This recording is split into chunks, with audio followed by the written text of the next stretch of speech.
திருவள்ளுவரின் வழியில் வாழ்ந்து வாழ்வின் உன்னத நிலையினை அடைய திருக்குறளோடு நாம் என்னும் இந்த நிகழ்விலே இணைந்திருக்கின்ற உங்கள் அனைவருக்கும் முதற்கண் வணக்கம்.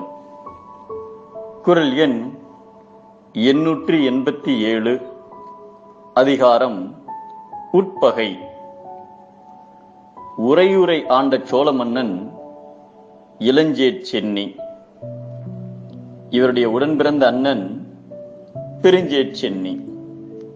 இளஞ்சேட்சென்னி போர் புரிவதில் வல்லவர், ஆட்சித்திறத்தில் சிறந்தவர் என்பதால் அவரது அண்ணன் தம்பி இளஞ்சேட்சென்னியையே ஆட்சி புரிய சொன்னார். இளஞ்சேட்சென்னியும் ஆட்சியை சிறப்பாக நடத்தி கொண்டிருந்தார். இந்நிலையில் இளஞ்சேட்சென்னியின் மனைவி கருவுற்றாள்.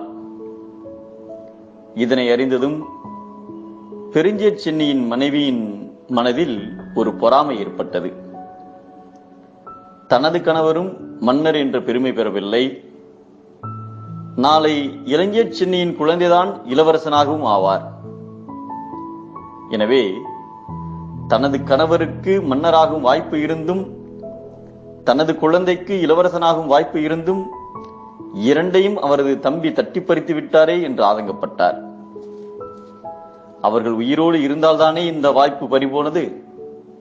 எனவே அவர்கள் இருவரையும் அழிப்பதற்கு உட்பகை கொண்டார். இதனை தனது கணவரிடம் சொன்னார்.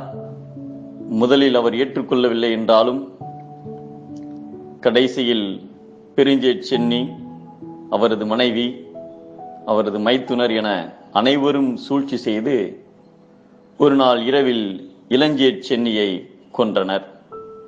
பெண்கள் நெற்றியிலிடும் குங்குமத்தை ஒரு சிறிய செப்பு என்று அழைக்கப்படும் பேழையில் வைப்பார்கள். குங்குமம் பேழையில் இருந்தாலும் அந்த பேழையோடு அது ஒட்டாது. அதேபோல் உட்பகை கொண்டவர்கள் வெளிப்புறத்தே மிக ஒற்றுமையாக தோன்றினாலும் மனதிற்குள்ளே ஒற்றுமையின்றி பகையோடுதான் இருப்பார்கள் என்பதை செப்பின் புணர்ச்சி போல் கூடினும் கூடாதே உட்பகை உற்ற குடி என்கிறார் நம் தெய்வப்புலவர் திருவள்ளுவர். வெளிப்பகை வெளிப்படும் வெளிச்சம், உட்பகை நீர் பூத்த நெருப்பு.